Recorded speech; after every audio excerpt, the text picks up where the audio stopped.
would have been delayed. I mean, just that morning at breakfast, man, he was just telling another soldier how he can't wait to get home and start having kids. If only I would have said something, right? And I think about that on construction sites and the opportunities that we have to be able to speak up and to say something and to do it in a way where, part of my language, we don't want to be a dick about it. Right. And I think that was one of the things that held me back. And it's like, you don't have to be like that to be able to speak up. There's different ways that you can still be able to influence and inspire others. And one of the ways is we mirror the behavior of others around us, for better or for worse. If I'm not wearing my helmet, how can I expect him? The good news is it works for good stuff as well, right? If we're exhibiting good leadership skills or behaviors, others will see that. Anybody that has children will tell you that as well. We mirror the behavior of others around us.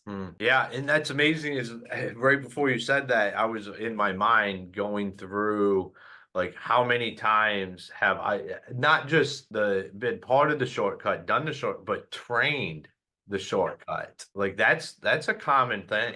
Is this is how we do it because this is how we can meet the timelines, and this is what it takes to get the job done. And no one says anything.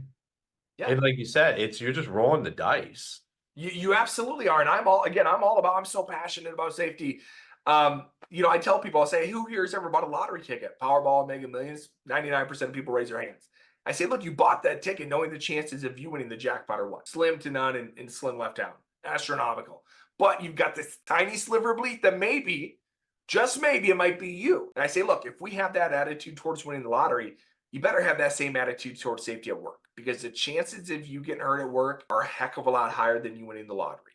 You might have some lucky days, but you may not have a lucky career. And, fortunately, I had some great examples in the military of, that really kind of helped show me the ideas of right from wrong, especially after that big failure of mine, because, I beat myself up for a long time after that incident. I tried to drink my problems away, tried to wash them away with pills.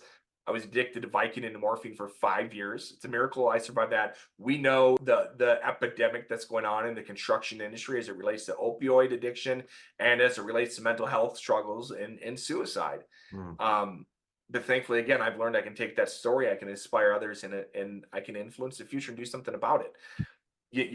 Again, I'm a little bit of a leadership geek. I look at the stats, data, and research, and I tell people, look, the research clearly shows the more that you know somebody, the more likely you are to watch out for them, have their back, and to make sure that they're safe. And, I tell this in front of big, strong alpha men, construction guys all the time. There's value in getting to know each other at work.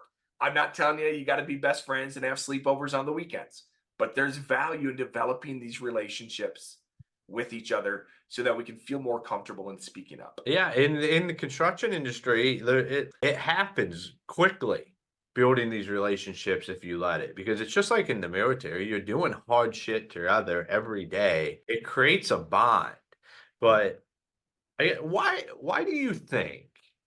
Because we speak honestly on Construction Champions podcast about what's like issues and stuff. I have no problem saying this is a problem, because that's the only way we ever start to become the champions we're meant to be, change the mindset around the construction industry.